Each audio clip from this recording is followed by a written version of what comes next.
E aí, gente, eu queria começar agradecendo esse convite da Lília, agradecer a presença de todas vocês, de todos vocês aqui. Então, a Lília ela falou que não vai apresentar a gente, mas ela já começa falando e elevando as expectativas, né? Então, obrigada, Lília, pelo teu carinho. A gente veio aqui hoje conversar um pouquinho com vocês, apresentar o Instituto do Luto Parental, falar um pouquinho sobre o que a gente propõe dentro do Instituto, que é assistência humanizada, e os caminhos que a gente tem percorrido e o que a gente vê de oportunidade para a nossa assistência dentro desse luto. Se apresentar, Lígia? Também queria agradecer muito, Lília, sempre querida demais, a gente tentando sempre ficar junto em várias situações aí, se encontrar, né? Agradecer a presença de todos, todas que estão aqui. Então vamos começar. A gente hoje trouxe para esse encontro. A gente vai falar um pouquinho do Instituto, um pouco do luto do profissional, dos caminhos possíveis para a humanização do luto. E aí, começando, eu me apresento como mãe da Laura e do Gael. A Laura é o motivo para a gente estar aqui, e esse instituto, né, eu falo que foi uma transformação que veio a partir da morte da Laura, uma vida para uma instituição, né, que a gente trabalha com tanto amor, com tanta atenção e cuidado, por conta desse fato. A Laura, minha filha primeira, ela faleceu no final da minha gestação, em março de 2015. Eu trouxe aqui o que eu tenho dela, a gente depois vai falar um pouquinho da caixa de memórias, mas aqui do lado tem aqui as coisinhas que eu consegui guardar, né? Ela faleceu, eu estava já quase 40 semanas de gestação e foi um luto muito solitário. Então a gente sabe que esse luto gestacional, neonatal, perinatal é um luto muito solitário. E a gente sempre fala que quer ser esse apoio, né? Que quer dar as mãos para as pessoas que estão passando por essa experiência.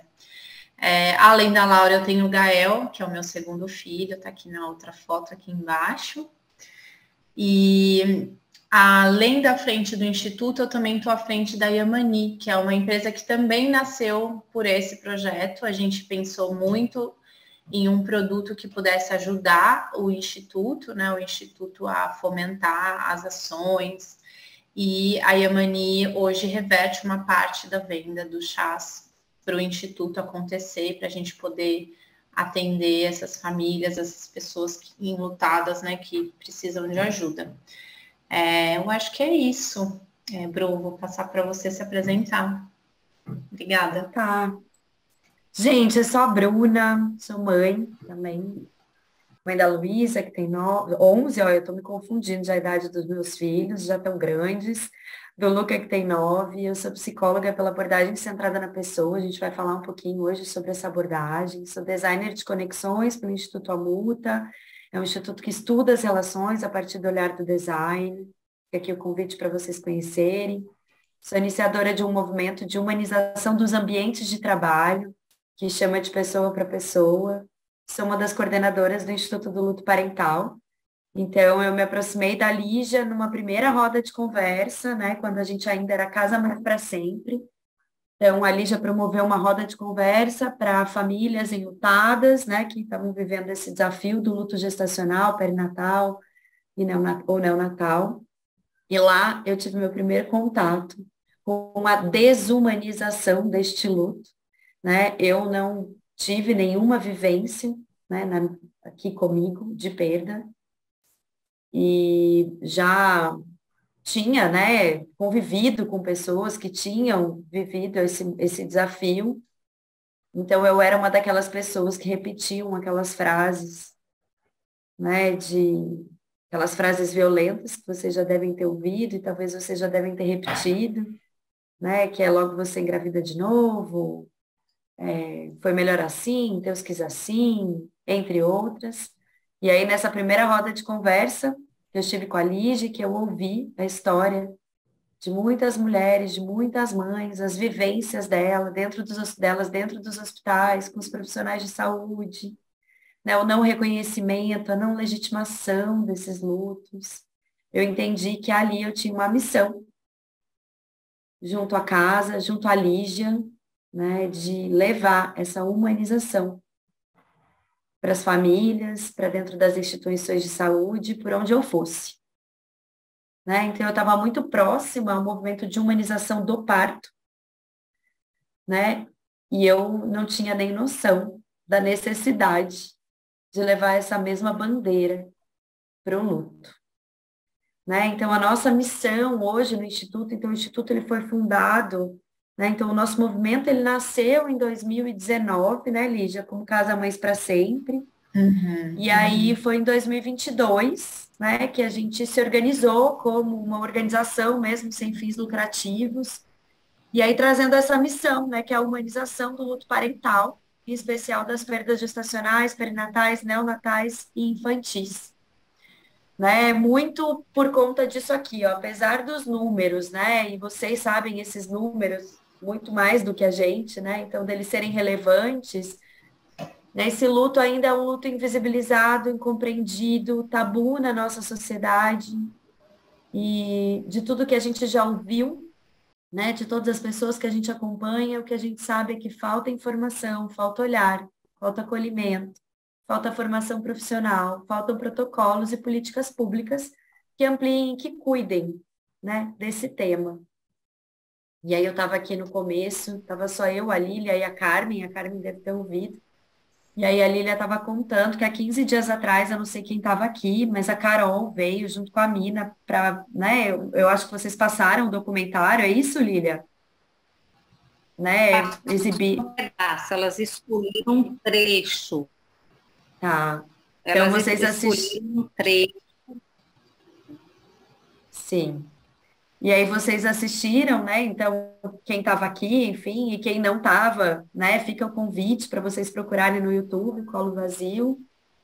E aí a Lília disse que foi um momento super importante, né? De vocês, enquanto profissionais de saúde, se aproximarem das histórias, né? E poderem refletir mesmo e abrir esse campo do sentir, que muitas vezes a gente acaba pela nossa cultura, né? Então a gente vem de uma cultura de desconexão, de uma cultura onde não se fala sobre morte, né? Então uma cultura onde a gente tem que aqui produzir, entregar, resolver e a gente não sustenta desconfortos, né? Então quando a gente fala de luta, a gente está falando de um tema desconfortável. Então assim, eu convido vocês aqui para que a gente possa falar sobre luto.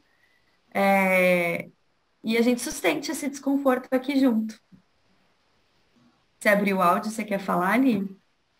Não, eu ia também comentar sobre, a gente não trouxe aqui, mas aí mandamos aqui, Lília, ou pelo chat ou por WhatsApp, o folder do Instituto, onde hoje a gente também tem a roda de profissionais, não, na verdade, para profissionais da saúde, que está acontecendo hoje, é toda a última segunda-feira do mês, e é exatamente esse lugar que a gente abriu, né, para os profissionais poderem falar, né, poderem trocar e ter esse apoio, né, para toda essa experiência, essas vivências de luto.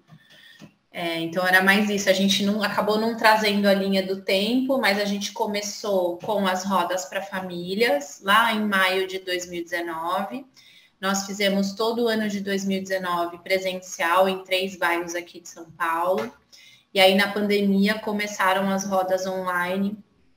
E hoje a gente já tem outras rodas, né? Então tem a roda para famílias enlutadas, a roda para pessoas que estão em processos de FIV, então, né, são pessoas que estão tentando, que já passaram por várias perdas por FIV, vários lutos, né, não reconhecidos, a roda para gestantes pós-perdas, então todas as pessoas como eu, que passaram por uma perda e estão gestando, então toda aquela questão, né, dos medos, das ansiedades, roda para profissionais de saúde, que foi bem importante, foi um marco no Instituto, e também a roda para luto infantil e adulto. Então, a gente vai mandar esse folder aí para a Lília ou aqui no chat para vocês conhecerem e chegarem também, indicarem para quem está passando ou precisa. Sim, e assim, a gente vai falar um pouquinho sobre o formato dessa roda, um pouco mais para frente para vocês, que é a partir da abordagem, que é a abordagem centrada na pessoa, e aí a gente tem vários serviços hoje dentro do Instituto e a gente vai contar isso para vocês também um pouquinho mais para frente. A nossa agenda hoje aqui, gente, a gente vai falar então sobre humanização, sobre o luto do profissional, cuidar de quem cuida, né? Então, falar um pouquinho sobre luto e trauma, direito das famílias enlutadas e os caminhos possíveis para a humanização. Queria convidar quem se sentir confortável para abrir a câmera, para a gente conseguir se ver. Eu sei que esse é um horário, às vezes, complicado dentro de casa, a gente está fazendo outras coisas e aproveitando para escutar uma aula, para ampliar o aprendizado, mas é sempre gostoso poder ver o rosto de quem está aí, as expressões. E, gente, a qualquer momento, se vocês sentirem vontade de compartilhar alguma coisa, né, que chegou aí para vocês, que ficou aí com vocês, é só abrir o áudio e compartilhar. Tá? Eu utilizei o chat também, que eu gosto bastante, a gente gosta quando é esse espaço mais de conversa, né? Porque aqui a gente vem para compartilhar com vocês o que a gente tem aprendido, vivenciado, mas a gente não acredita que existe uma verdade única, absoluta. A gente não vem aqui ensinar nada para ninguém, a gente vem aqui contar para vocês, né? O que a gente tem visto e o que tem feito sentido para a gente. Né? Então, luto, né? Então, o luto é um processo, né, gente? Individual, humano, coletivo, variável, diverso. É tão difícil a gente conseguir determinar o que é o luto e o que é uma vivência de luto. Né? Então, a Dami, que é uma das psicólogas do Instituto, sempre que ela dá um workshop de escuta do luto, ela traz essa definição aqui do Dicionário Infinito, que fala que o luto é um processo de adaptação após a perda de algo ou alguém que era importante para nós e que durante esse processo um novo sentido à vida precisa ser descoberto e construído. Né? Então, para que uma pessoa, enfim, possa continuar a sua vida após o processo de luto, é importante que ela encontre esse novo sentido e comece a construir. Né? Quanto tempo dura um luto? Então, as pessoas costumam falar, né, sobre fases do luto, sobre o tempo do luto. Então, sempre que as pessoas chegam no instituto, no plantão, a gente tem, gente, um serviço que chama plantão psicológico, plantão de acolhimento, que é gratuito, e às vezes as pessoas acabaram de passar pela vivência do luto e mandam lá, preenchem, entram no nosso site, preenchem uma ficha e elas vão para um atendimento, que é com uma psicóloga ou com uma profissional de luto formada dentro da nossa formação. E às vezes as pessoas chegam com perguntas como essa, assim, quanto tempo durou o luto? Existe vida após o luto? O que vai acontecer comigo? O que eu preciso fazer para sair daqui? Né? E essa é uma pergunta relacionada à impaciência mesmo, que a nossa cultura às vezes tem com esse pesar, né? As pessoas ficam cobrando umas às outras, né? Então, quanto tempo que uma pessoa fica enlutada, né? Então, uma pessoa que chega para a gente também chega com essa dor, né? De quanto tempo eu vou ficar aqui? As pessoas estão me perguntando, né? Eu não posso mais falar sobre a minha dor, sobre o meu luto, às vezes dentro da minha casa, dentro da minha família, em lugar nenhum, porque tem essa impaciência na nossa cultura, né? E o desejo de sair logo dessa experiência. Né? Então, vocês devem conhecer a Maria Helena Pereira Franco, né? Uma psicóloga que fala bastante sobre o luto. Então, dentro da nossa sociedade, o luto ele é visto mesmo como algo a ser evitado e não como algo que precisa ser vivido e que traz possibilidade de desconstrução, né? Gosto bastante de falar que ele é um processo e que ele não é um evento, né? Então, quando a gente está falando de luto, está falando de um processo, e é um processo que precisa ser atravessado, né, e vivenciado por cada pessoa dentro da sua história, a partir da sua subjetividade, do jeito que fizer mais sentido e que for possível. E aí o Ailton Krenak, ele tem um texto dele dentro do livro do A Vida Não É Útil, que diz o seguinte: O que nos resta é viver as experiências, tanto a do desastre quanto a do silêncio. Às vezes, nós até queremos viver a experiência do silêncio, mas não a do desastre, pois é muito dolorosa. Nós, Krenak, decidimos que estamos dentro do desastre, que ninguém precisa vir aqui tirar a gente daqui, que a gente vai atravessar esse deserto, e a gente tem que atravessar. Ou toda vez que a gente vê um deserto, né, que você vê um deserto, você sai correndo. Então, quando aparecer esse deserto, atravesse. E aí a gente, né, quando a gente tem uma vivência de luto de uma pessoa próxima a gente, ou como profissional, às vezes de saúde, que não se relacionou com o luto, né, que não teve oportunidade de dissolver, né, então esse tabu, né, tudo isso que a gente aprendeu pelo luto, tem vontade de tirar a pessoa dali, né, então tirar aquela pessoa da cena, né? Tirar a pessoa daquela memória, daquela lembrança, como se fosse possível. E como se a gente não fosse capaz de atravessar. Né? Então, acho que tem aqui um primeiro convite para que a gente acredite na capacidade das pessoas de atravessarem o processo de luto. E aí, gente... Eu estava pensando naquela primeira imagem lá no começo, que é aquela pessoa no mar ali vazio, né? Que é bem isso, assim, é um deserto e que você vai precisar passar, né? E é um deserto que não tem, é um lugar que não tem perspectiva de futuro, né? Então, eu ia só complementar, Bru, com aquela imagem traz muito isso. E, bom, vou continuando aqui. Quando a gente fala em humanização do luto, né? A gente fala, como a Bru trouxe, né? A gente falava muito em humanização do parto. E aí muitas pessoas falam o que é a humanização do luto. Então, humanizar o luto é você abrir espaço para as experiências, para as vivências, para que elas sejam reconhecidas como legítimas. E além de tudo, dar autonomia para a pessoa que está passando por esse momento. Então, autonomia de escolhas, né? Autonomia de, eu quero ficar com meu bebê no colo ou não quero, eu quero tirar foto ou não quero. Isso dá uma dignidade e humaniza o processo do luto, né? A pessoa passa por aquele processo.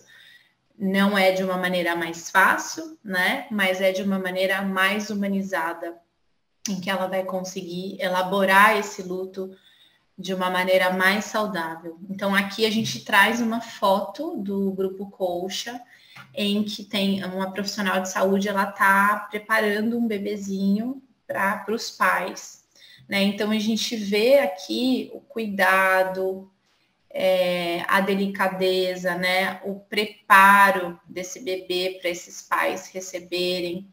Então, é muito, muito especial. É o único encontro que essa família vai ter, o último encontro. Então, que seja um encontro possível, né, humanizado, possível. Se quiser complementar, Bru?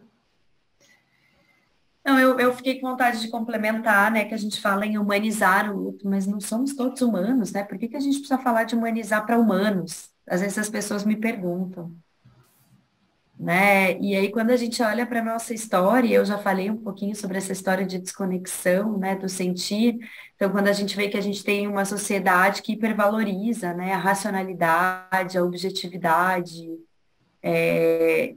a gente foi se desumanizando, né? Então a gente foi se afastando da essência humana, né? E quando a gente procura definição até de humanização, dentro da filosofia, dentro da psicologia, a gente olha para a essência humana, né? Como compassiva, né? Como solidária. Então, quando a gente não é compassivo, solidário, é quando a gente não considera subjetividades, a gente desumaniza, né? Então é como se a gente se afastasse mesmo dessa nossa essência. Uhum. Aqui, então, essa foto é muito especial, a gente trouxe um grupo que faz fotografias de bebês que partiram se eu não me engano, dos Estados Unidos. E aí a gente traz aqui uma pergunta, um questionamento, né? Falar da morte não seria falar da vida, né? Então a gente fala muito da vida, valoriza muito a vida, porque a gente não considera a morte como uma parte da vida? Por que a gente deixa sempre esse assunto, né, ali debaixo do tapete ou fala menos? Então, claro, por conta das questões todas, né, que a Bru já trouxe um pouco de sociais, culturais, mas principalmente no caso de um bebê, porque é uma morte ao contrário, né? A gente fala morte ao contrário, que é uma morte que ninguém espera, que ninguém imagina. Então é muito mais difícil. E essa foto, ela traz para a gente uma resposta que ela traz esse amor, né? É muito contraditório, né? As pessoas falam, nossa, mas vou tirar uma foto do bebê sem vida, que às vezes termos assim, que bizarro, que estranho, mas que gesto mais lindo, que imagem que traga mais amor para esses pais do que essa. Então a gente aqui trouxe para ilustrar o que todo pai e toda mãe gostaria, que é falar da morte do seu filho, falar do nome do seu filho, escutar sobre o seu filho, ter pertences do seu filho, né? Ter fotos do seu filho. Isso faz uma diferença muito grande na vida dessa família que perdeu esse bebê.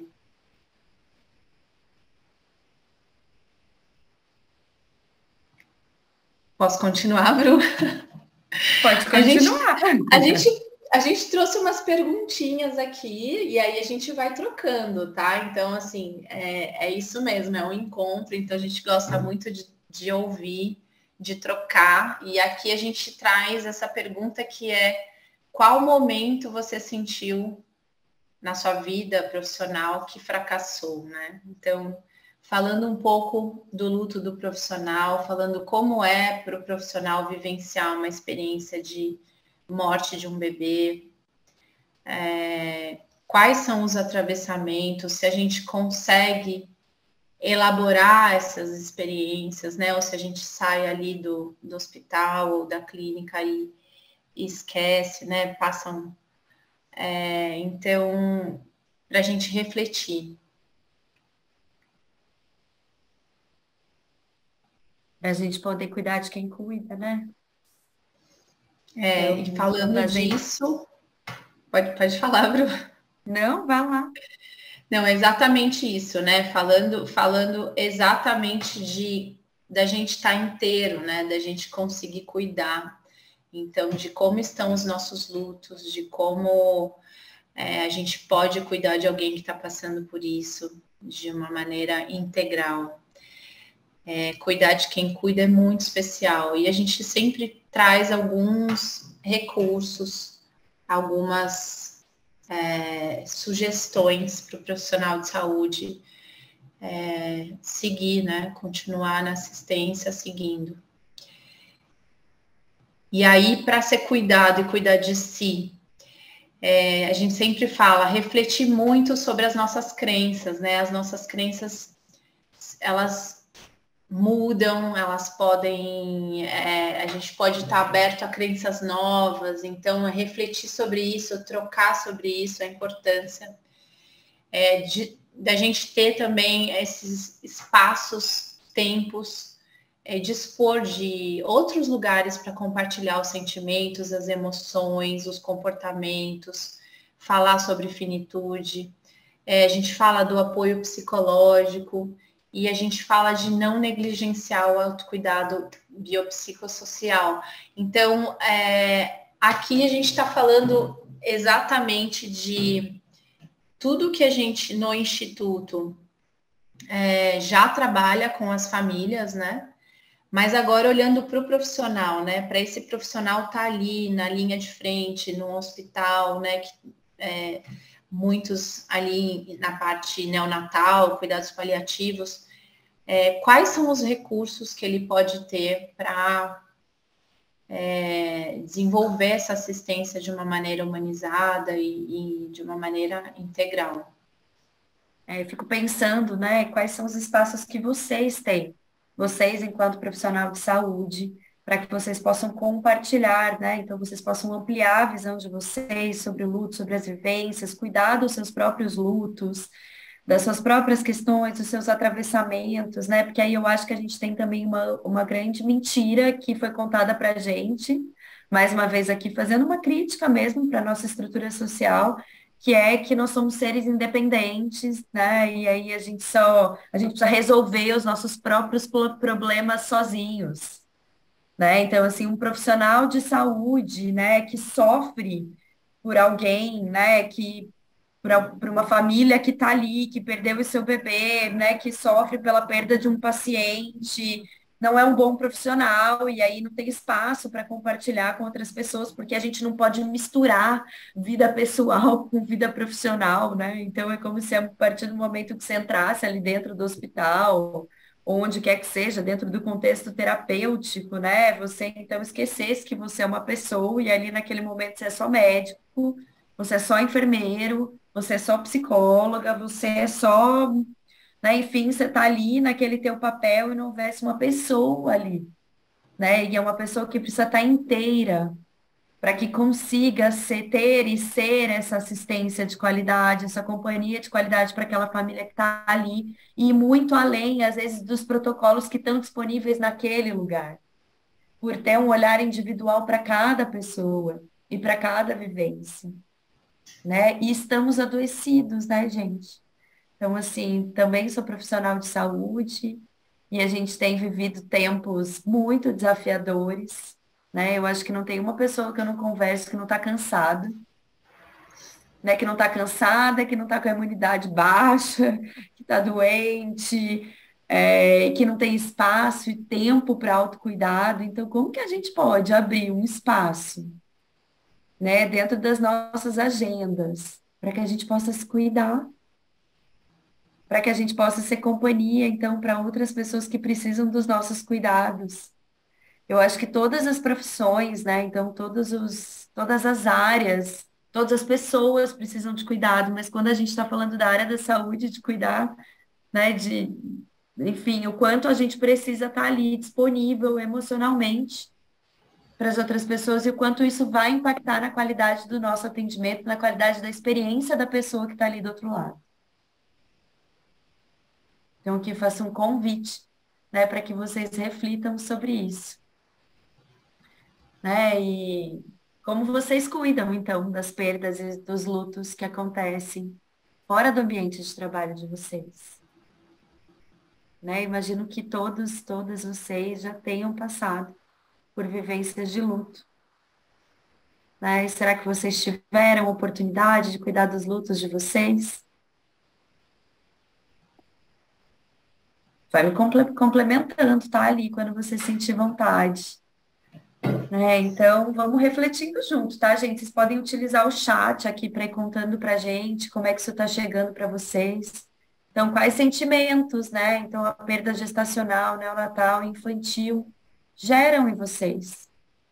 Penso, inclusive, quantas pessoas que estão aqui já viveram uma perda gestacional, uma perda neonatal, uma perda infantil.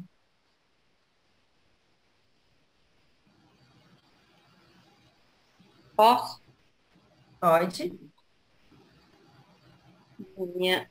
Essa foto é deveras impactante.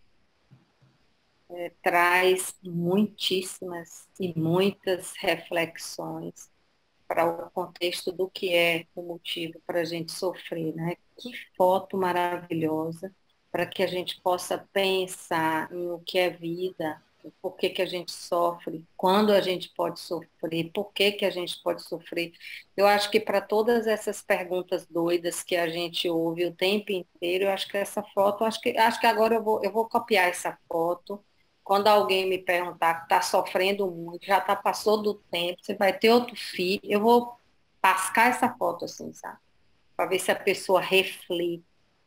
faz uma reflexão da importância disso que você está trazendo aqui com o livro. Era isso mesmo, que eu fiquei bem impactada. Obrigada, amiga, por trazer. E todo luto precisa ser traumático? Então, toda experiência, né, de vivência, de luto, de morte, será que precisa ser traumático?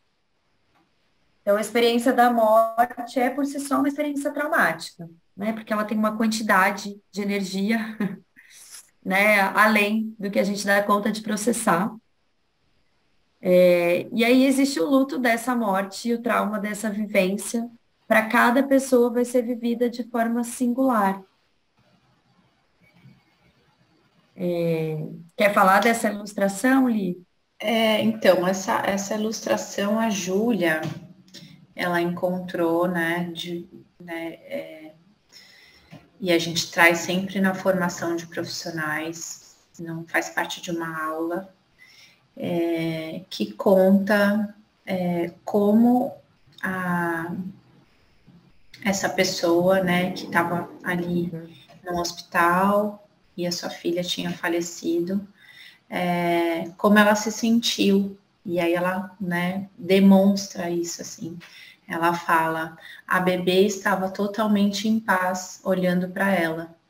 Ela teve a sensação de que podia ver o universo inteiro ali, olhando para sua filha. Então, é interessante, né? Ela está num momento ali de extrema dor, de morte da filha, e a maneira como aconteceu, como ela foi assistida e como ela pôde, né, estar nesse momento, trouxe essa sensação ali de é até bonito, né? É uma cena bonita, assim. É estranho a gente falar isso, mas tem uma beleza ali. Então, de como essa... E aí, falando de trauma e luto, de como a gente pode minimizar, né, os traumas. Claro, o luto, ele é traumático, mas quais camadas de trauma a gente pode diminuir ou minimizar nessa experiência, né? Então, E aí, quando a aqui... gente Quando a gente fala de trauma, né, só trazendo para vocês, alinhando o que a gente está falando dentro desse conceito, que talvez ele não seja próximo para todas as pessoas, então é uma resposta emocional a um evento que deixa feridas, eu até estou lendo aqui para trazer bem certo o conceito, na memória e no conceito de identidade de uma pessoa. Uhum. Né? Então, acho que aí a gente pode reconhecer onde está o trauma dentro do processo da morte, né? Porque ela deixa uma ferida na identidade daquela pessoa, né? Então, por isso que o luto ele acompanha a pessoa ao longo da vida, né? Então, existe luto curado, né? Então, essa é uma frase que também a gente fala no instituto, né? Não existe luto cuidado, né? Então, existe luto que, né? E tem uma outra frase, gente, que é maravilhosa, assim, que a gente tem ouvido muito nas rodas, né? Que não é o luto que diminui, é a vida que cresce ao redor, Uhum. Uhum. né? Então, assim, a morte e o luto, ele é um processo traumático, porque ele vai mesmo ser uma ferida ali, né? Que ele pode ficar ali cicatrizadinha, né? Cuidadinha, mas que vai acompanhar a vivência dessa pessoa. Eu vi que a Paloma escreveu aqui no chat. Paloma, ela está contando, né, que está se permitindo pela primeira vez viver 2 lutos de perdas gestacionais que ocorreram há 10 e 9 anos atrás. Então, a gente agradece por você compartilhar, te mando um abraço e se você quiser falar também, a gente está aqui para te ouvir.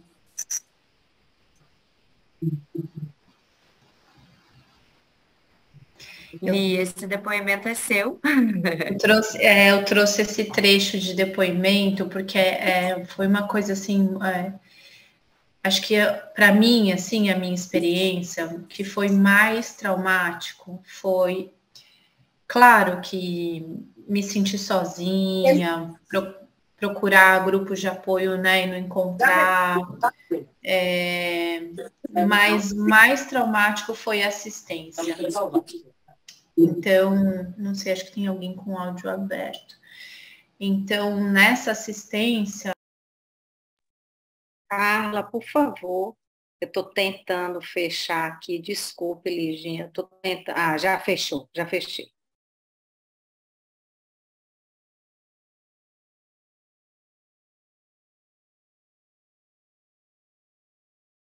Você ficou muda. Liginha? Desculpa, agora eu que fiquei muda aqui. Não, E nessa assistência que foi aqui em São Paulo, num hospital particular, nós passamos por várias situações muito traumáticas. Então, desde ficar na mesma ala que as pessoas que estavam com os seus bebês, desde enfermeiras entrando no quarto perguntando como que estava a amamentação, né, sem saber, né, que era um casal que estava sem bebê ali. E esse depoimento, é interessante que a Júlia encontrou essa ilustração, que é uma ilustração muito forte, né, foi da fase que eu fiquei ali após a anestesia, na mesma ala que mulheres parindo ali, gritando em trabalho de parto, gritando de dor, né, porque elas estavam ali em trabalho de parto. E bebês nascendo de choros. Então, eu falo aqui, né? Me colocaram em uma ala junto com as mulheres parindo, em trabalho de parto. Até hoje, eu me lembro dessa noite como o pior pesadelo da minha vida. Eu tremia de frio por conta da anestesia e ouvia as mulheres gritando, pensando o que eu tinha feito de tão ruim para me colocarem ali, ouvindo mães ganhando os seus filhos depois da minha filha ter morrido. Então, hoje, né, passados 8 anos, eu entendo quanto essa experiência dificultou a minha elaboração, o quanto foi violento, né? Porque para maior do que a dor de perder um filho, né? Acredito que se eu tivesse numa aula separada, né, longe de mulheres parindo, de bebês, de pessoas comemorando, né, se tivessem protocolos naquela instituição, se tivesse um atendimento, uma assistência mais humanizada, teria sido diferente. Então, nós, né, como instituto, como profissionais, o que a gente pode fazer para ser fator protetor dessas famílias? Então, para a gente diminuir o que for possível de traumas que vão se somar a esse luto. Que são E essas aqui a gente fala camadas de disso. luto e camadas de trauma, né? Então, o contexto mesmo que está cercando essa experiência da morte, né? Então, desde esse contexto que a Ali já falou, então, de estar dentro de uma aula de maternidade, com outras mulheres, então, lá com as plaquinhas, né, gente, na porta dos quartos, às vezes, ou então, né, em quartos compartilhados, com outras mulheres amamentando na cama ao lado, né? Então, enfim, perguntas que são feitas, né, por médicos, enfermeiros, enfermeiras que entram dentro do quarto, né, e que não tem, né, nenhum registro ali, né, mostrando que aquela mulher perdeu o bebê, enfim, que aquele bebê morreu, e que vem para, né, para aquela mãe, e como se aquela mãe, né, cadê aquele filho, cadê aquela criança, e vem ajudar com leite, enfim, várias coisas, né, e sem instrução, sem informação, sem saber se relacionar com essa vivência, porque não fala sobre esse assunto. E aqui a gente está falando, né, gente, sobre culpa, né, não é sobre a culpa é de quem, é mais um convite para que seja uma responsabilidade de todos e todas nós.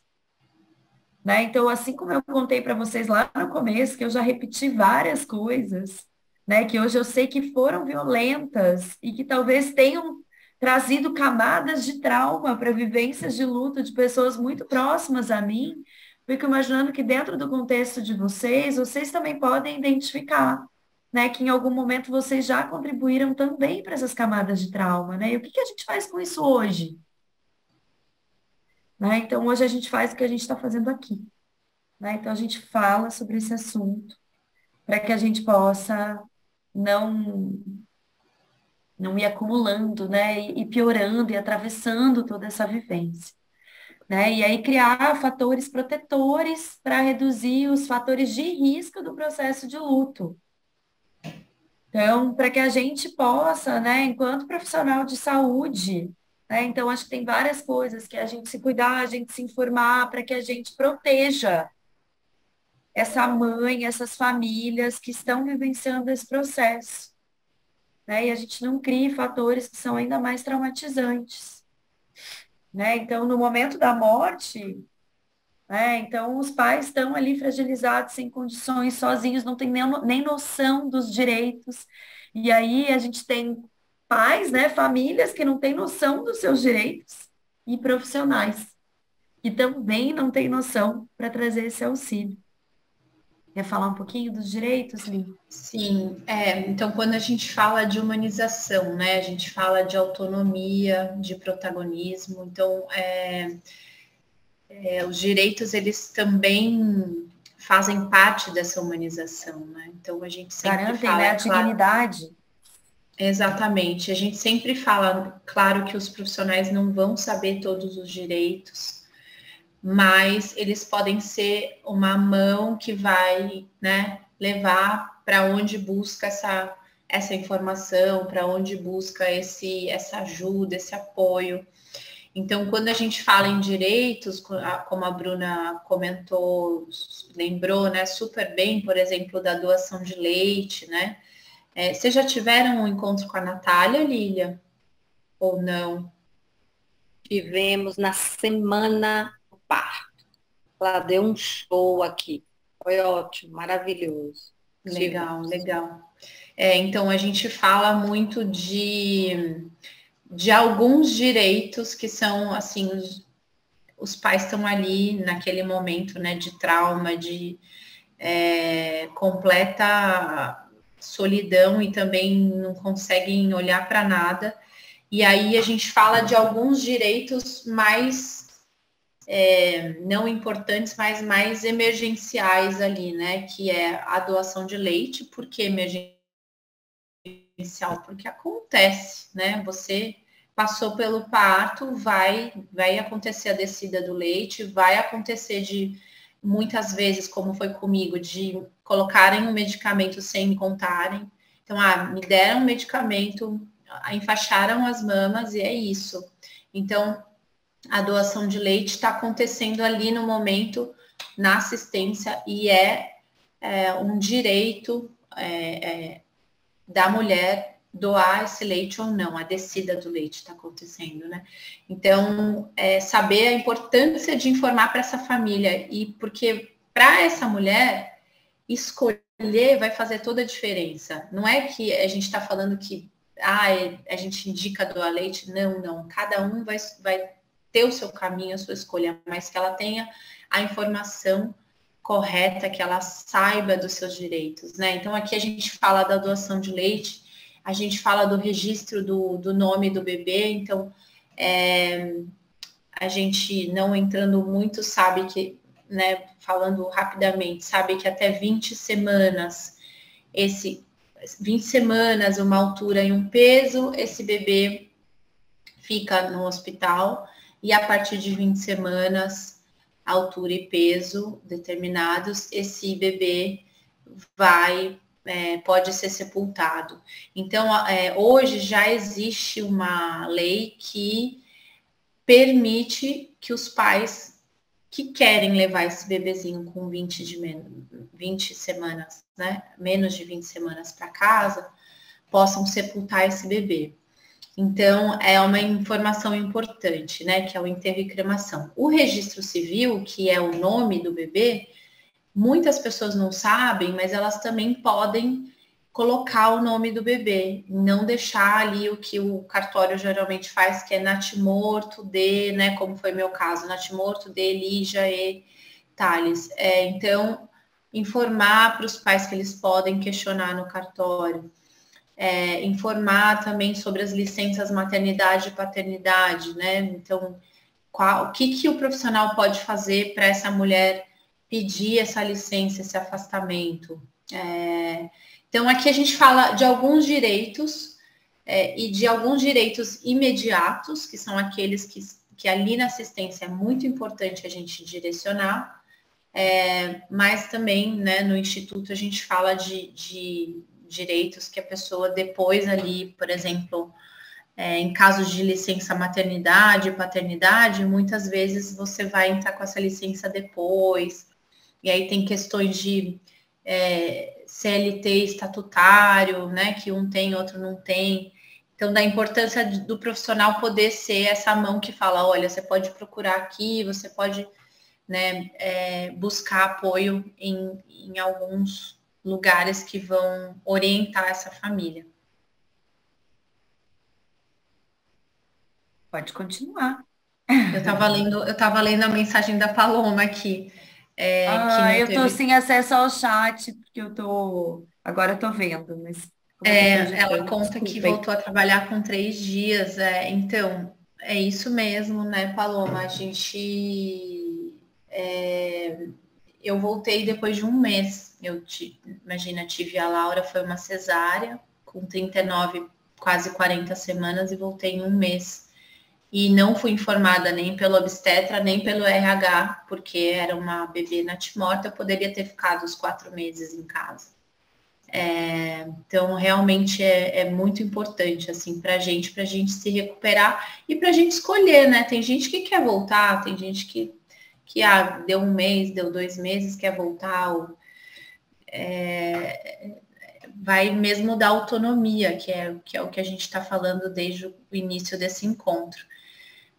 Nossa, eu sinto muito, assim, voltar com Eu ia 3 dias. falar, e mesmo que a lei não preveja, né, porque prevê um afastamento, às vezes só médico, né, para algumas idades gestacionais, né, então olha como a gente deixa de olhar para a pessoa na sua subjetividade na relação, né, então como a gente continua olhando a pessoa, enfim, dentro das empresas, muitas vezes como um número, é isso, né? Independente da vivência da pessoa, se ela tem uma licença médica ali de 3 dias, de 4 dias, de 5 dias, ela precisa voltar, né? E a gente não considera essa vivência mesmo, não reconhece. Fale, Paloma, você abriu o seu áudio, quero te ouvir.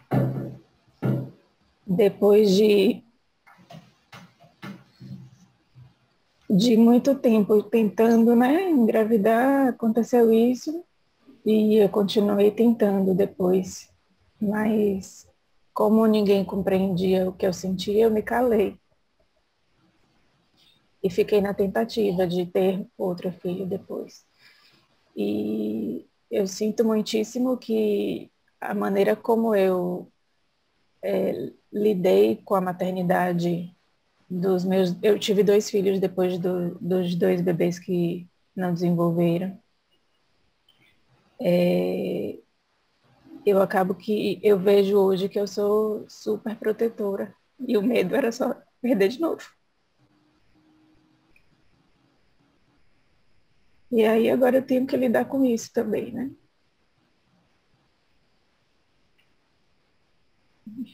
Eu não consigo falar muito agora. Mas obrigada. Obrigada, Paloma. É muito difícil, né, para uma mãe que perdeu um bebê não super proteger o seu próximo filho. Então, é isso, né? A gente faz o que é possível. Só, assim, os meus 2 filhos nasceram prematuros, precisaram ficar internados. Eu tenho Theo com 8 anos e Bruna com 6 anos. Theo ficou quase um mês internado na UTI, bastante grave, e depois ele ficou bem, tá tudo bem até hoje. E Bruna nasceu com uma cardiopatia que precisou fazer cirurgia cardíaca com 2 anos de idade. Então, além do meu medo por ter já perdido 2 bebês, eu tinha medo por conta da fragilidade em que eles vieram ao mundo. Muita coisa, né? Obrigada por compartilhar. A gente pudesse estar junto, a gente te abraçava nesse momento, assim, muito, Eu muito. não sabia, eu agradeço muito eu estar participando de todas essas aulas, porque hoje eu estou tendo contato com essa história novamente para poder me cuidar. Para mim está sendo muito bom. Obrigada. Obrigada, Você ia Paloma. falar, Lília? Eu estou dizendo que é abraço coletivo. Todo mundo aqui está te abraçando. E mesmo quem está com as câmeras fechadas, está todo mundo te abraçando. Com certeza. A gente trouxe aqui um pedacinho uma foto só da caixa de memórias, né? E, na verdade, a gente tem uma pesquisa bem grande da caixa de memórias, que foi Bom, eu não tinha foto da Laura, né? Não me foi dada essa opção de tirar foto, de ter a mechinha do cabelo, de ter o print dos pezinhos. Então, eu comecei a pensar, nossa, porque e tinha essa coisa do apagamento, né, do esquecimento, assim. E eu falava, nossa, como que eu vou fazer, né? Eu quero lembrar da minha filha, eu quero que ela esteja presente, que ela, né, faça realmente parte da família para mim e para todo mundo, porque para mim ela, claro, tá sempre aqui, né? Mas para as pessoas que não conviveram, que não tiveram memórias, né? Tem uma escassez de memórias ali. E aí, nessa pesquisa, a gente trouxe muito repertório de caixas de memórias de instituições de fora. E a gente montou a caixa do Instituto.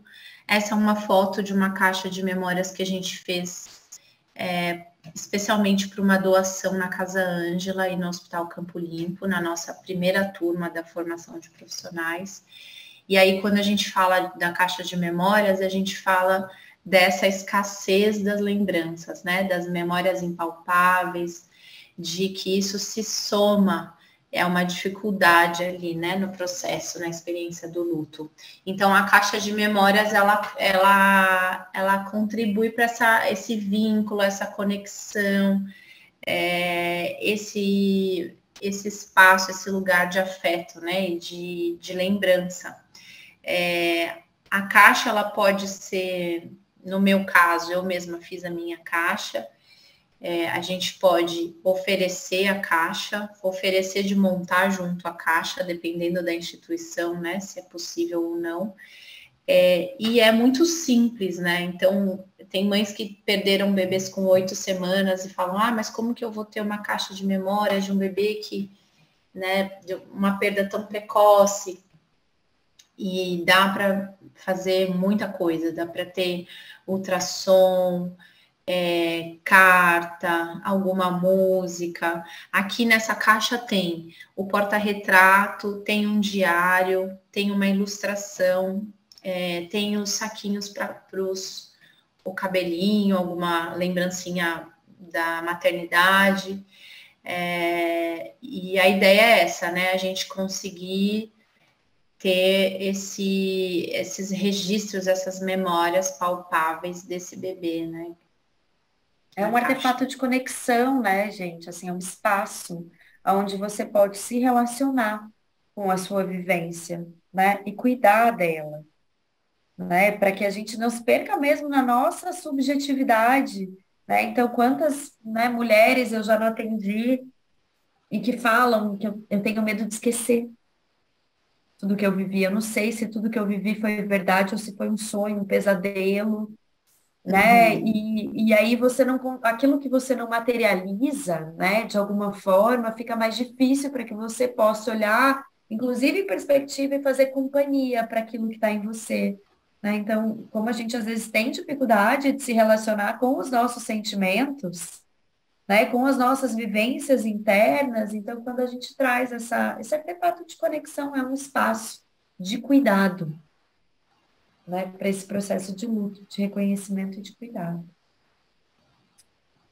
Né? Então, aqui, um outro caminho possível, né, para a vivência desse luto são as rodas de apoio, né, que a Lígia contou para vocês no começo, que hoje a gente tem dentro do Instituto, né? Então, para famílias tentantes, para famílias gestantes pós-perda, para famílias que estão vivendo, né, essa perda nesse momento, para profissionais de saúde, para vivência de luto infantil, para luto geral. Então, as rodas, elas são esse espaço de acolhimento e escuta.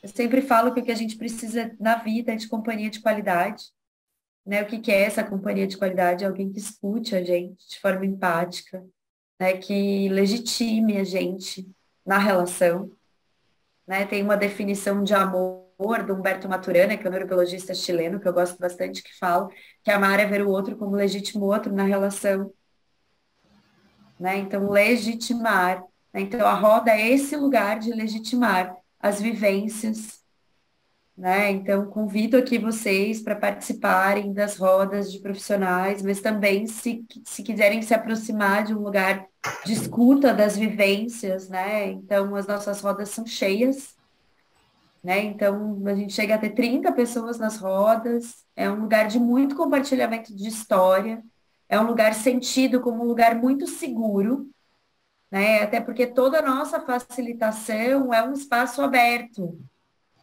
né? Então, aproveito já para falar, então as nossas rodas são pela abordagem centrada na pessoa, que é uma linha da psicologia humanista, que foi iniciada por um psicólogo chamado Carl Rogers. Essa linha da psicologia, ela é bem fácil de entender e ela é super desafiadora para viver na prática.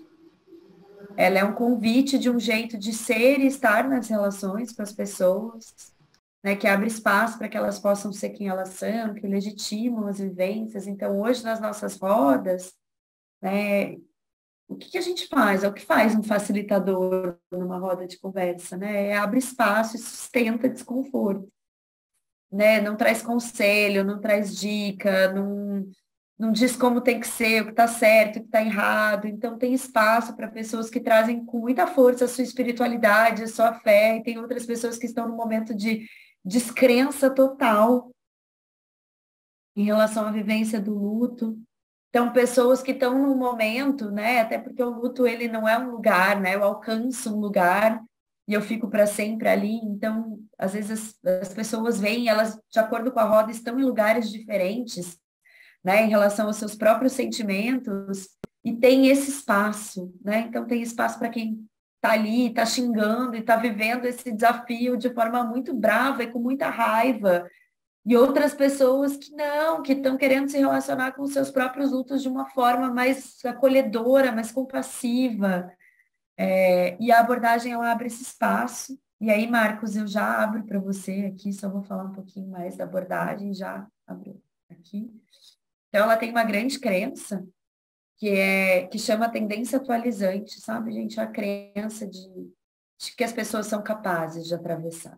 Pelo que eu contei para vocês lá no começo, né, de que todo mundo está a todo momento fazendo o melhor que pode com o recurso que tem, e que a gente está sempre buscando algo melhor, né? Então, mesmo aquela pessoa que você fala, nossa, parece que ela não quer sair desse processo de luto, né? Então, porque ela está aqui toda a roda e ela está falando a mesma coisa, ela vem em todos os atendimentos, em todas as sessões de psicoterapia, e ela está sempre aqui falando do luto dela, né? Então, ela não vai. E aí é um convite para a gente acreditar que aquela pessoa, ela tá caminhando para um lugar melhor dentro dos recursos que ela tem. E às vezes o que a gente acha que é melhor quando a gente está fora, não é o que é melhor para todas as pessoas, né? Então tem um processo humano acontecendo ali. E quando essa tendência atualizante, né? Então, quando essa nossa capacidade de sempre encontrar um próximo passo melhor, encontra no ambiente variáveis facilitadoras, condições facilitadoras, como uma escuta atenta e empática, que é a compreensão empática. Quando a gente pode ir lá, pensa assim, gente, aqui na janelinha do Zoom, né, a gente tem um monte de janelinha. Quando a gente pode sair da nossa janelinha e ir ali para a janelinha do outro e tentar ver o que o outro tá vendo, né? Que ele conte para a gente o que ele está vendo.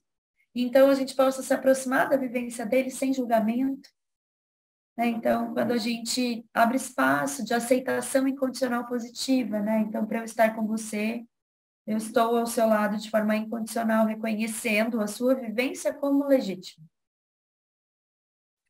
E quando tem espaço para autenticidade, ou o que o Roger chama de congruência, né? E o que é essa autenticidade?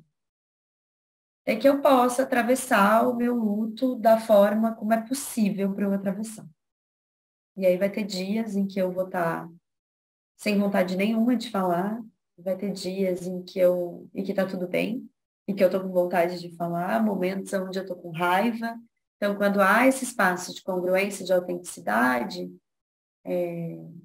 a gente caminha sempre para esse lugar melhor, de melhor versão, e a gente atravessa esse desafio do luto melhor. Então, assim, todos os nossos atendimentos dentro do Instituto, a gente tem psicólogas, né, voluntárias de várias abordagens, mas a gente sempre faz o convite para que não seja um espaço de dicas, conselhos, e sim de empatia e de abertura na crença desse próximo passo. Fale, Marcos. Não, é que escutando vocês, né, e principalmente as mães, e que eu falo de coração que eu sinto muito porque cada uma passou, é interessante a gente notar esse mundo machista que a gente vive, né, que é essa dor, então, para o macho é uma dor tão pouca, né, que ela não precisa nem ser falada, tem outro filho, né, engravida de novo, tem outro filho, para que essa baboseira, para que esse blá blá blá, né?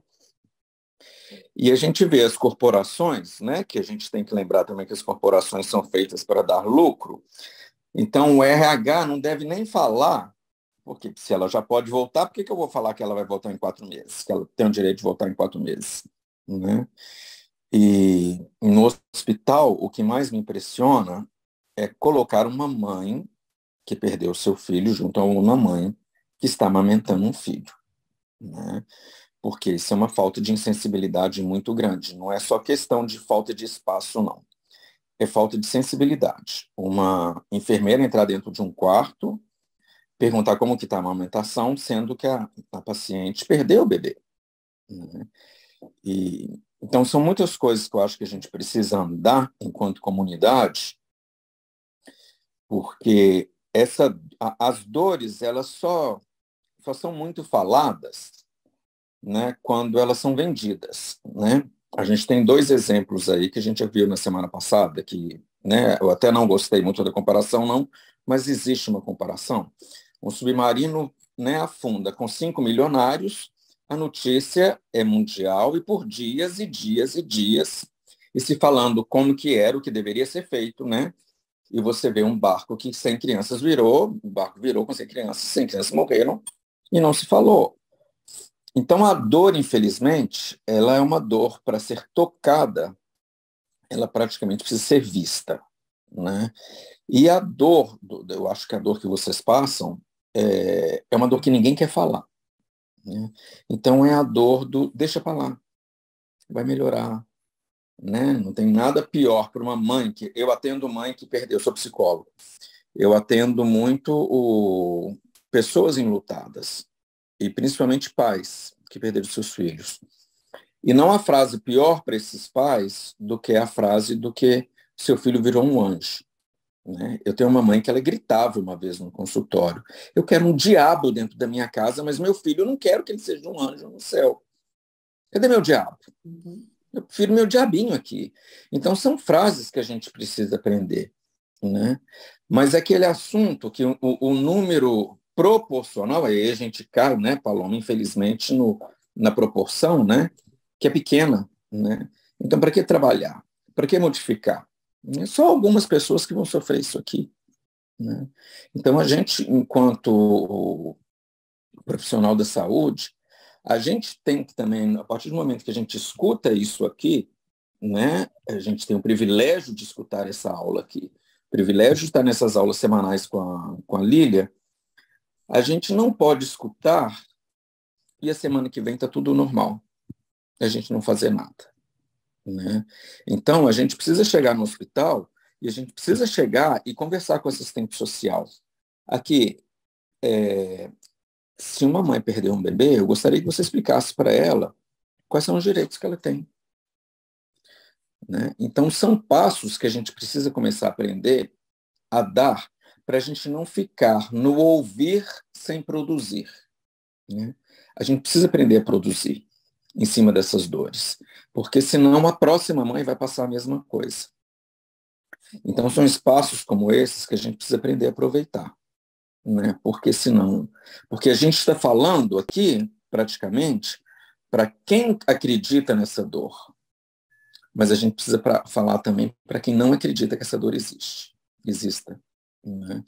Porque o marido volta a trabalhar rapidamente, né? A gente precisa falar da dor do pai que perdeu uma criança também, né? Que a gente não inclui muito, né? Eu tenho pais que perderam filhos que a gente não mede quem sofre mais, o pai ou a mãe, mas ele não consegue falar da dor dele. Então, o único momento que ele se sente capaz de falar da dor que ele sente é quando ele está dirigindo de casa para o trabalho, ou do trabalho para casa, que ele põe a musiquinha que o filho gostava. Aí é a hora que ele desaba a chorar. Não é? Mas chega em casa como se nada tivesse acontecido. Então, a gente precisa, como profissional de saúde, eu acho muito importante a gente ouvir tudo isso e passar do ouvir, né? Porque quando eu escuto essas dores, quando eu escuto o que você falou, Paloma, e outra pessoa, né? Meu filho virou lixo hospitalar, né? Mesmo que ele não tivesse a idade né, de gestacional para não ser registrado, né? Tem que ter uma outra coisa para ser feito, né? Não é simplesmente não vou ver e acabou. A gente tem uma facilidade muito grande para expulsar a dor, né, da vida da gente. E os meios sociais também, né? Então não vou falar muito mais não, que eu estou tomando tempo de vocês. Obrigada, Marcos, pela tua contribuição. Faz todo sentido o que você trouxe, né? Quando você fala do luto do pai, cada vez mais os pais têm, né, vindo nas rodas, junto com as suas companheiras, na maioria das vezes, mas chegam e a gente em breve vai ter uma roda só para pais, né, para que eles tenham um espaço, até porque quando eles vêm muitas vezes às rodas, tem um lugar deixa eu dar um passo para trás, né, porque foi ela quem gestou, porque foi ela quem, né, e aí eles dão um passo para trás e a gente tem sentido cada vez mais a necessidade que eles tenham um espaço só para eles, para falarem dessa vivência do luto. E aí você falou algo também, Marcos, para mim faz bastante sentido, que é isso, a gente vem aqui e a gente se sensibiliza, fica tocado, mas às vezes a gente chega no nosso ambiente de trabalho amanhã e a gente entra no automático e a gente esquece, porque tem uma estrutura muito maior do que a gente. Né, que e a tem estrutura permeado... é feita por sofrimento, né? Então, e tem uma estrutura muito maior do que a gente, quando a gente menos percebe, a gente está na máquina de novo. E o convite é que a gente não pare de beber da fonte.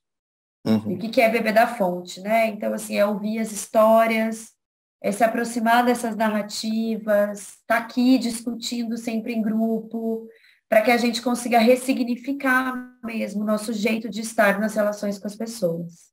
A questão é rapidinho para a gente ir para o outro lado de novo. Então, assim, fica um convite aqui para... Desculpe, fale, Marcos. Não, é porque existe esse medo muito grande da sociedade de falar sobre as dores, né? Por que você trabalha com isso? Nossa, que tristeza, que tristeza. Como é que você dá conta? As pessoas não entendem que o nosso trabalho é para que esse paciente não viva essa dor eterna, né? A gente não vai remover a dor. Não existe palavra mágica que remove dor, né? Não vem no meu consultório achando que eu vou te falar a palavrinha mágica e que seu luto acabou, porque isso não existe. Mas existe o você tirar a pessoa do fundo do buraco. Então a gente precisa entender que a gente pode ajudar muito, e muito. Sim. Aí a gente agradece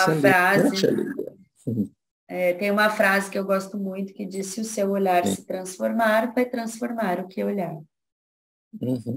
Né? Então é um convite para que a gente transforme o nosso olhar.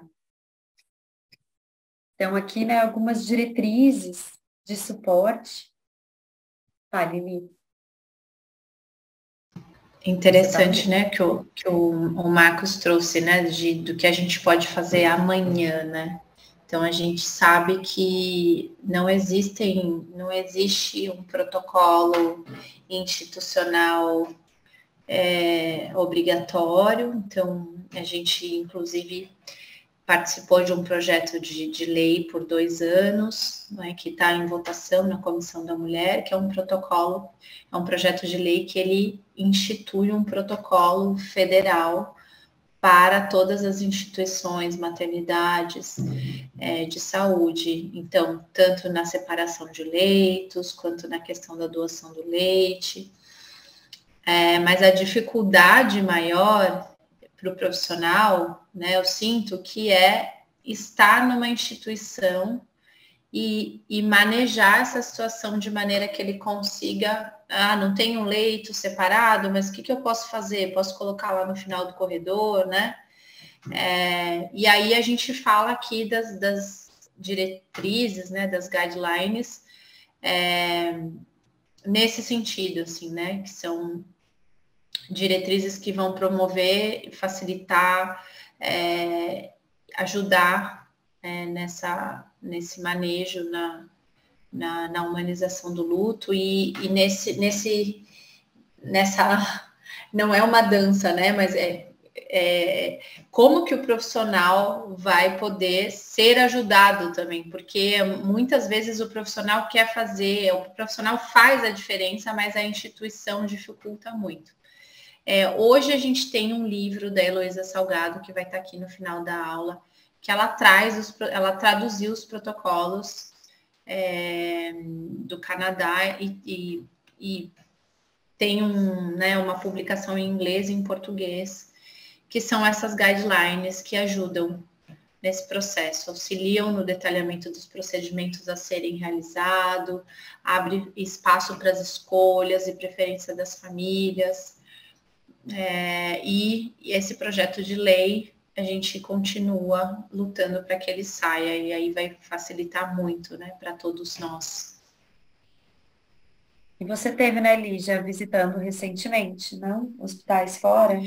Sim, a gente trouxe, então, a Carol, né, que fez com a Damiana a visita nas instituições de Londres, inclusive onde a Júlia, filha dela, faleceu, e a gente depois teve em Lisboa. Então, a ideia é essa, né? Que a gente consiga trazer um pouco do que já existe para o Brasil, porque é isso, não tem, né? Então, a gente sabe que algumas instituições fazem separação de leito, algumas têm a caixa de memórias, mas não tem uma diretriz assim, todas as instituições precisam seguir. Acho que quando isso acontecer, vai ser um salto, né, para a gente nesse trabalho de cuidados no luto.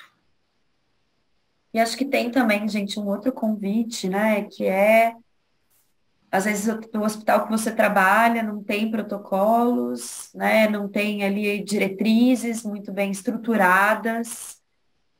E aí, como você pode parar no seu dia a dia, ali parar, né? Então, você está diante de uma vivência de um luto, você parar e você olhar para o outro, né? E você entender a necessidade daquele outro que está ali na tua frente, né? Então, uma necessidade desde apagar uma luz, perguntar se essa pessoa quer, qual é enfim, a religião, ou qual é a crença, se ela sente vontade de fazer uma oração, se ela quer companhia ou se ela quer ficar sozinha, se ela tem vontade que chame alguém, se ela quer ver ou se ela não quer ver. Então, tem coisas que estão além, né? Ali da onde a mão dos profissionais de saúde de primeira assistência, né, conseguem alcançar, mas tem coisas que a gente consegue alcançar a partir da nossa humanidade, e às vezes a gente não tem a resposta certa, né? Então eu não sei o que fazer, e aí talvez eu possa perguntar, né, o que essa pessoa precisa, o que essa mãe precisa, o que esse pai precisa, né? Que informações que essa família precisa, e de repente já traz essas informações. Né? Então, a gente se permitir se conectar com a nossa humanidade mesmo, isso é humanizar, né? A gente se permitir se conectar com a nossa humanidade para que a gente se conecte com a humanidade do outro. Fale, Lúcia.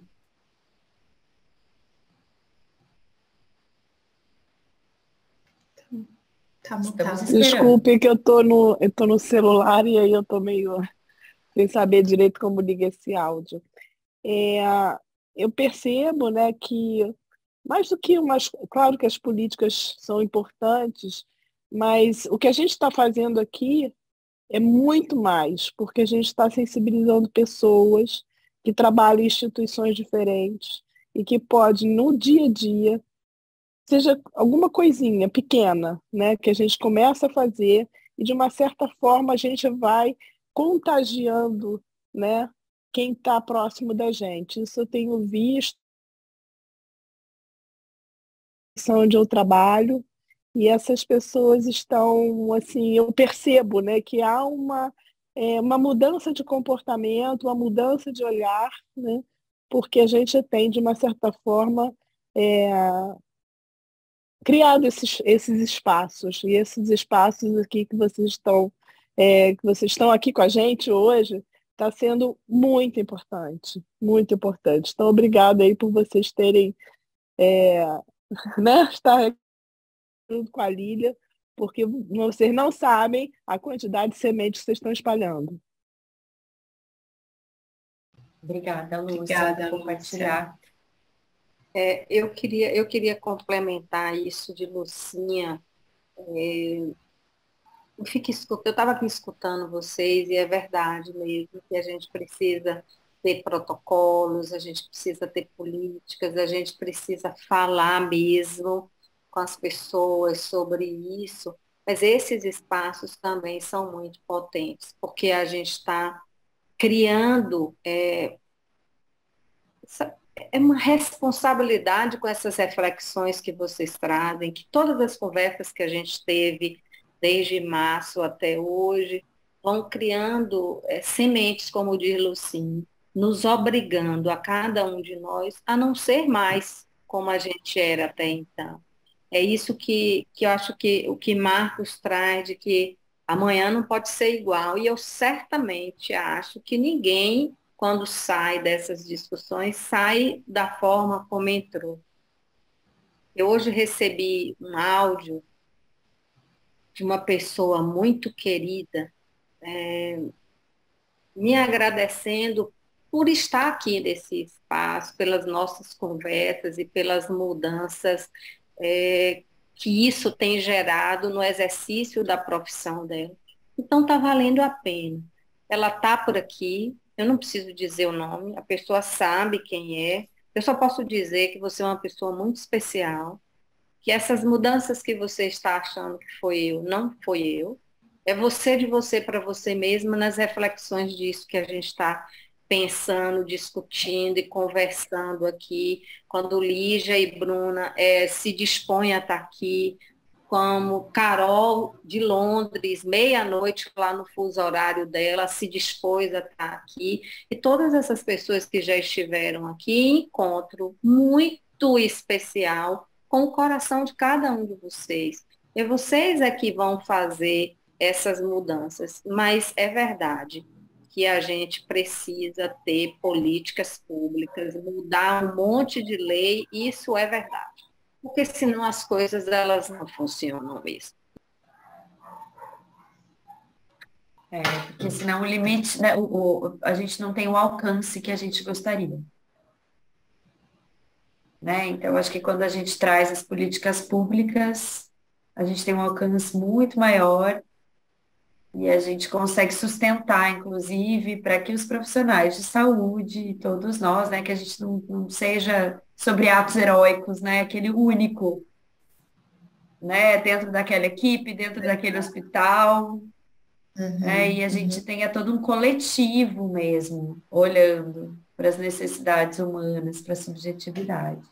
Até porque nas rodas a gente escuta muito isso, né? Aquela enfermeira fez a diferença, aquele obstetra fez a diferença, aquela assistente social fez a diferença. Então a gente enxerga a dificuldade do profissional de saúde, quantas coisas eles enfrentam, né? Para poderem todo dia fazer a diferença. Então acredito muito que claro, políticas públicas a gente ainda está muito aquém, né, do que a gente no Brasil, mas vai ajudar bastante, principalmente para os profissionais, né, que vão poder trabalhar sem lutar tanto por um atendimento humanizado, né? Por fazer coisas que deveriam ser cotidianas, né? E aí fazer um convite para vocês, tá? Quem sentir vontade de se aprofundar, a gente tem uma formação em humanização do luto. Essa formação a gente deve agora começar a próxima turma entre agosto e setembro, né? Então a gente vai lançar ali nos finalmente. A Lília faz parte, né, dessa formação e continuar, né, gente, essa conversa, a gente continuar aprofundando, cuidando dos nossos próprios lutos, cuidando da forma como a gente está na relação com as pessoas. Venham conhecer o Instituto, conhecer as nossas ações, entrem no nosso site, deem uma navegada, né? Então a gente tem atendimento de plantão, né, psicológico, de acolhimento, como eu contei para vocês. Então, às vezes, vocês estão atendendo alguém, estão no hospital, sabem de alguém da rede de vocês, que está vivenciando esse luto, que está se sentindo sozinha. Então, o plantão é gratuito, a gente tem atendimento psicológico, né, psicoterapia, valor social, durante 3 meses, né? Então, o atendimento é R$ 50, que é combinado com cada profissional voluntário da nossa rede. A gente tem grupo de meditação e, enfim, assim, é uma organização sem fins lucrativos. A gente está aqui fazendo o melhor que a gente pode, né, Li? Então, com muita roda, atendendo muitas famílias. A gente tem um livro, né, que foi escrito pela Dami, que é a psicóloga também do Instituto, que chama Perdi Meu Bebê. Então, vocês também conseguem comprar esse livro através do nosso site, né? Entregar para as pessoas que estão ao redor de vocês e que precisam se aproximar das histórias, né? Para se sensibilizar. Eu acho que o livro ele traz essa sensibilidade. Mesmo que a pessoa ela não tenha essa vivência direta, mas ela consegue tocar, né, essas histórias a partir de um outro lugar. O que mais, Liz? Esqueci de falar de alguma Até coisa? uma coisa bacana no livro é que a gente colocou os direitos das famílias, tem um QR Code também para saúde mental, bem interessante, que foi construído pela Josi. E ele está na Amazon também. Então, para quem quiser indicar para alguém que está passando por esse momento, né, quiser comprar para ter ali pela Amazon online, é uma oportunidade assim de também se aproximar. A gente também tem as cartas das famílias no livro, no final do livro, e a formação ela conta com essa diversidade, porque a gente sempre traz também os lutos diversos. Então a gente fala de lutos em famílias homoafetivas, a gente fala das interrupções voluntárias, né, que no Brasil ainda é uma questão por conta da lei, né, de que o aborto é proibido. E aí a gente traz todos esses lutos, a gente na formação fala muito das questões sociais, culturais desse luto, a gente fala muito das questões técnicas e depois a gente traz esse olhar para a humanização e para a diversidade dos lutos. Então, eu acho que a gente falou tudo. Eu mandei o folder para a Lilian também. E só que antes de terminar, também quero falar, a gente vive de doações, tá, gente? Então, hoje, quem quiser acessar e doar para o Instituto, que a gente sempre esquece de falar sobre isso. A gente nunca fala. Eu podia ter trazido aqui o QR Code para facilitar, eu preciso aprender a fazer essas coisas. A gente precisa aprender. Mandaremos, porque o nosso trabalho é 100% voluntário, né? E é isso, gente. Eu vou até parar de compartilhar aqui, depois posso compartilhar aqui algumas referências, mando esse PPT para a Lília, né? E ela já gostou da foto, dela já fica com a foto. Mas agora acho que a gente tem um tempinho aqui para ouvir vocês, né? Eu acho que é isso, Lília. Vai até, mas já acabou o nosso tempo ou é até às 9? Até às 9. Tá. O livro É super bacana. Eu fui uma das primeiras a comprar. É muito bacana o livro de Dani. Uma coisa que só ficou lá no início, e ontem eu estava me lembrando de Leginha tomando chá, que eu misturo todos os sabores, que eu amo o chá dela, maravilhoso também. E é isso, eu acho que a gente precisa mesmo falar desse assunto, mas talvez tenha uma luz no final do túnel, que nós ganhamos a possibilidade de fazer uma agenda entre o Senado e o Congresso Nacional. Não sei como é que se isso vai adiantar muito, mas se é para fazer barulho, vamos fazer barulho, né? E a gente vai lá para Brasília, aqui na Bahia, a gente vai lá para poder conversar com essas pessoas, para ver se a gente consegue mexer nessa história, fazer um trabalho, né, piloto para as maternidades do nosso país, começando pelo nosso estado. Tem uma pessoa que eu nunca vou deixar de falar, nunca vou deixar de falar, que é a nossa ex-secretária de saúde, que é neonatologista, que muito batalha e batalhou por isso enquanto estava como secretária de saúde, que é Tereza Paim, que está aqui. Então, assim, acho que a Bahia, ela até se beneficia muito, né, de ter tido uma neonatologista como secretária de saúde, que tem esse olhar para a gente, e as sementinhas que ela foi plantando, a gente agora está dando um jeito de coletar tudo que ela foi plantando, e quando alguém fala que não quer, peraí, que já plantou aqui, deixa a gente pegar que já está plantado, não vem não com nossa árvore que está crescendo. E é isso. Eu vou abrir aqui a palavra para quem quiser falar um pouco e depois eu falo das aulas que a gente vai ter em julho, são aulas bastante bacanas, só vou lembrar os temas.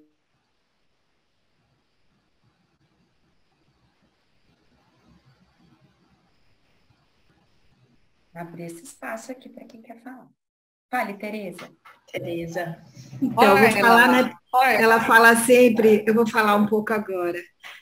Assim, claro que vem muito da confiança, né? E do saber de cada um em relação àquilo que se deseja para o outro. Acho que foi muito isso, e essa conquista veio num momento legal que a gente conseguiu fazer. Muito bom. Os atores são vocês que fazem. Mas o que eu queria dizer é que, assim, a cada aula, a cada convivência, a cada paciente, a gente realmente vai aprendendo muito. Eu trabalho numa maternidade imensa, são 280 leitos, né? E a Andira que está aqui, Rose, tem várias pessoas que são da maternidade, Zé Maria de Magalhães Neto, e a gente tem muitos leitos de UTI neonatal, a gente tem um pré-natal de alto risco, que faz a diferença para referência na Bahia mesmo, e a gente está aproveitando essas aulas da Lília e a parte também presencial, semanalmente, para incorporar mesmo. E quando a gente fala de protocolo, acho que é muito importante, porque a gente precisa se mostrar enquanto serviço, e no sentido de que cada pessoa, se tiver um pouco do olhar, ela vai saber como lidar nesse momento. Não é fácil. A gente realmente fica... eu acredito, eu me coloco muito assim, que a gente fica desnudo. É como se a gente não tivesse nada, e a gente só quer complementar aquela pessoa um pouco, ganhando dela aquilo que ela tem também para oferecer, porque uma mãe que perde o bebê tem muito para nos oferecer. Eu penso sempre assim, o quanto que elas nos ensinam, o quanto que a gente consegue perceber arestas que a gente nem sequer pensava que isso pudesse existir. E a equipe ganha muito com isso. A gente tem conseguido fazer um trabalho, né, Lilian? A gente está começando, claro, mas como é um N muito grande, acho que a gente começa a vivenciar muito fortemente isso. Mas a gente entende que ainda tem profissionais que são muito fechados nesse mundo de que eu vou salvar esse paciente a qualquer custo. Ele não vai morrer comigo. Ele não vai morrer comigo. Eu vou fazer qualquer coisa, de um cateter de Tinkoff até a última droga vasoativa, ele não vai morrer comigo. Então, assim, é muito importante isso, estar envolvida com isso, e saber que a gente, como profissional de saúde, tem muito, sim, tem muito a fazer. E a gente falar de paliação, a gente não está falando só de morte, né, gente? Então, a minha grande intenção, o meu grande sonho é que a gente possa fazer isso extramuros. é que a gente possa incluir isso, a rede de atenção básica também, e o que a gente conseguir da terciária, enquanto home care, enquanto toda essa atenção que a gente possa dar a essas famílias, porque quando eles saem, a gente perde muito todo esse segmento, e isso que às vezes deixa a gente um pouco insegura daquilo que a gente realmente está ofertando para aquela família. Seja a família enlutada, seja a família que ainda vai levar aquele bebê, mas que precisa continuar com cuidados paliativos. Estou falando que ela vive plantando semente, é assim, toda hora. Ela nos ensina o tempo inteiro, todo o tempo. Obrigada, Tê, por sua fala. Você é muito incrível. Quem mais quer falar? Gente, eu estou vendo Fernanda aqui. Fernandinha, quanto tempo que eu não lhe vejo. Eu nem sabia que você estava aqui hoje, nem tinha percebido. Agora que eu estou vendo você aqui. Um prazer lhe ver, Fê. Mais alguém quer falar? Perguntar Lília, alguma coisa? Lília, Oi. prazer estar com você. O prazer é todo meu, Fê. Uma honra. A honra é minha de participar de uma fala de tão... Eu tô aqui.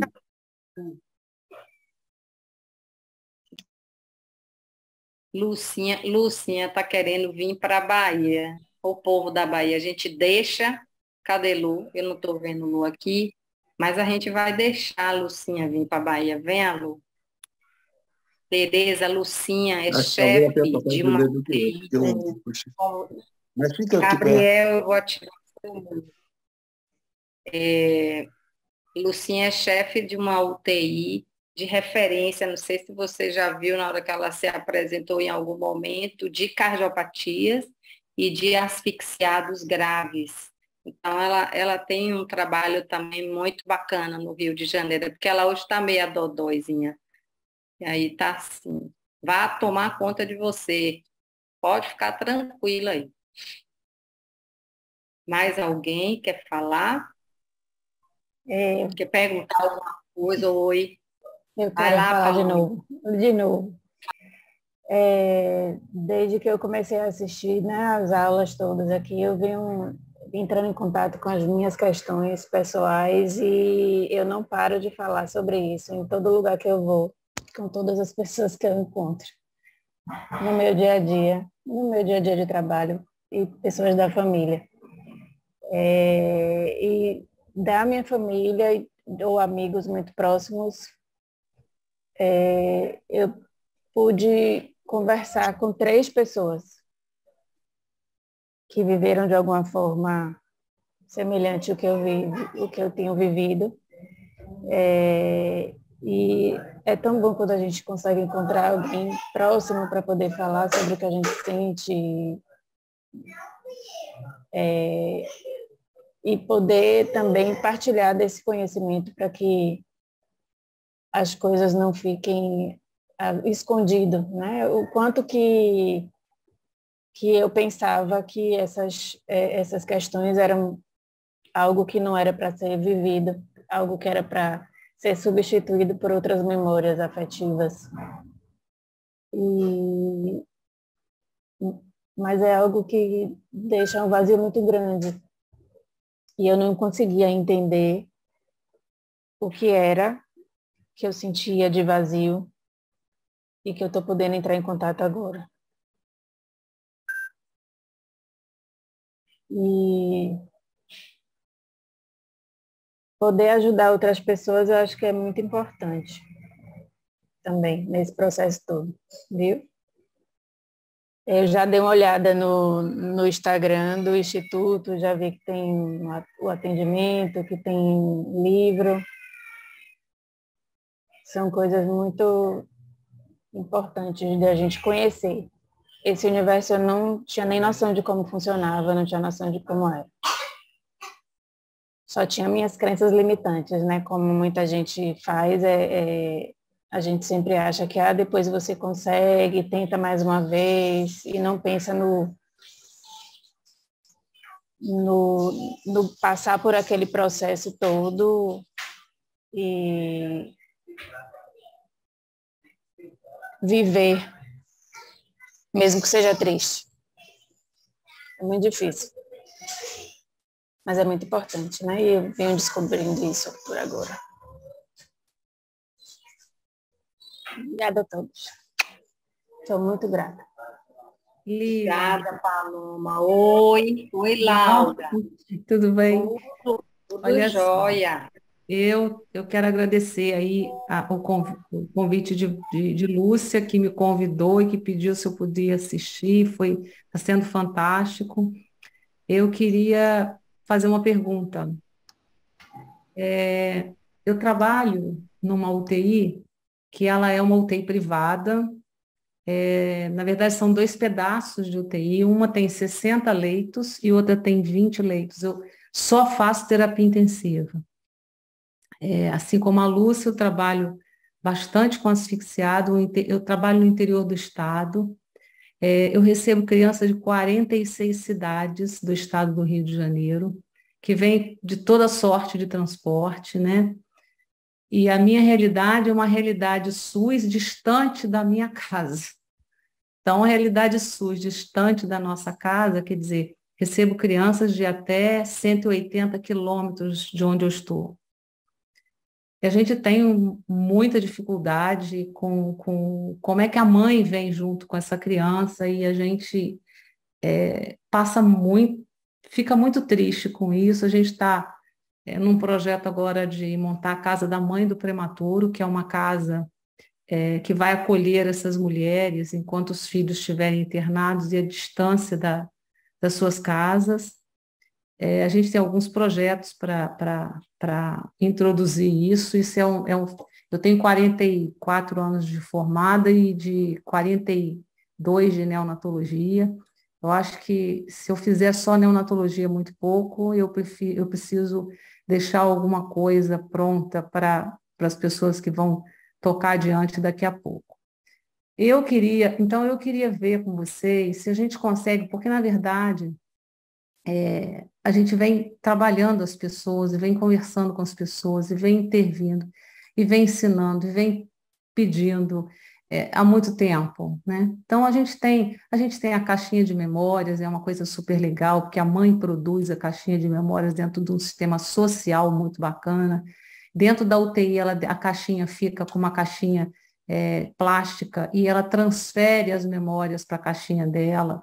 A gente faz um trabalho bem interessante, mas ainda falta muita coisa. Então, o que eu queria perguntar é se eu poderia, quer dizer, eu já estou pegando carona, muito obrigada.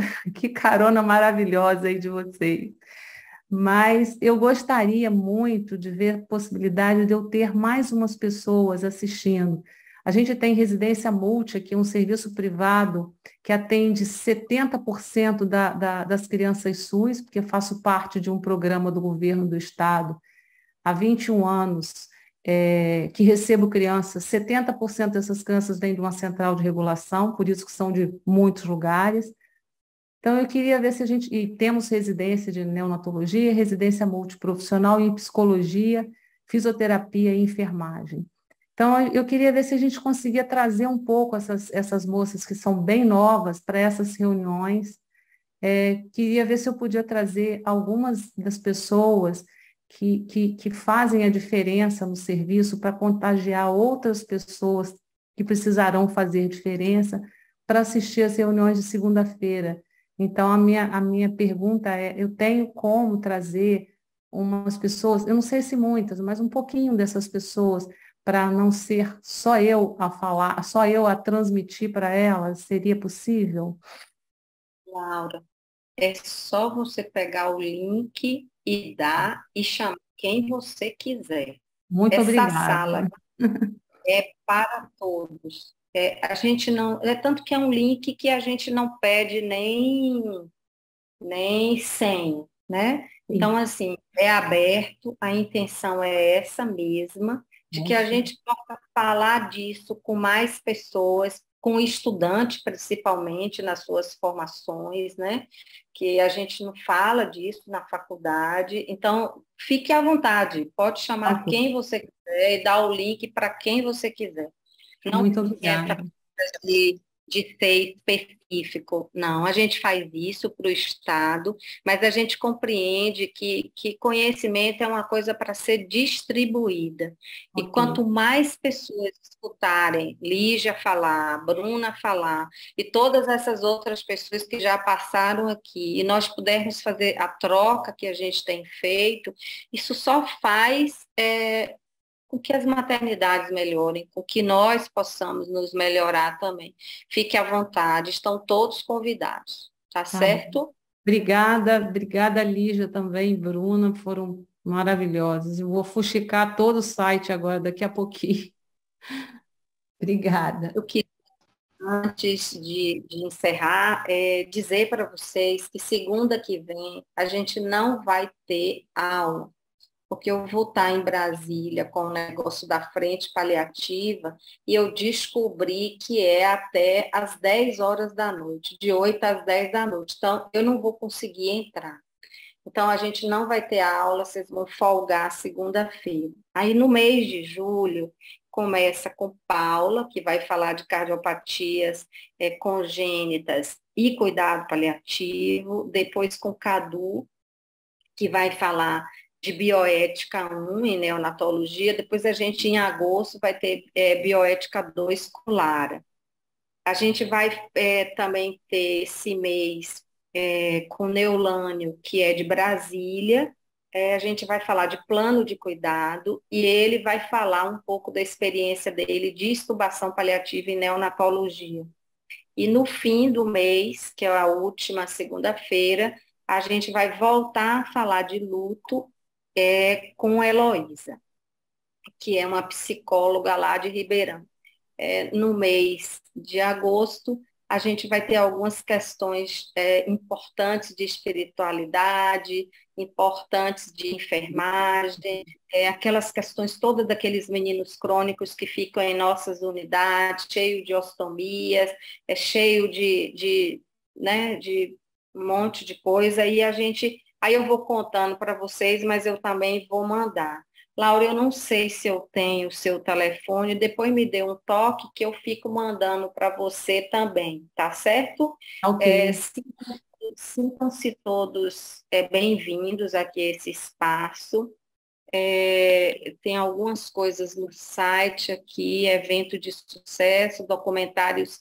Ah, tá. Liginha, o Incompatível com a Vida já tá para Então, gente assistir, porque não estava ainda, né? exato, Então, a Elisa ainda não lançou em circuito comercial, mas no Ciaparto, quem vier para o Ciaparto esse ano, que é o Simpósio Internacional de Assistência ao Parto, em setembro, vai ter uma sessão de pré-estreia, e aí ela lança o documentário logo depois, tá? A gente vai exibir o Colo Vazio, vai exibir o Incompatível com a Vida. O Colo Vazio já está no YouTube, né, nas plataformas, o Incompatível com a Vida não. E aí vai ter essas duas exibições e a gente vai fazer uma rodada de conversa depois dos documentários, tá?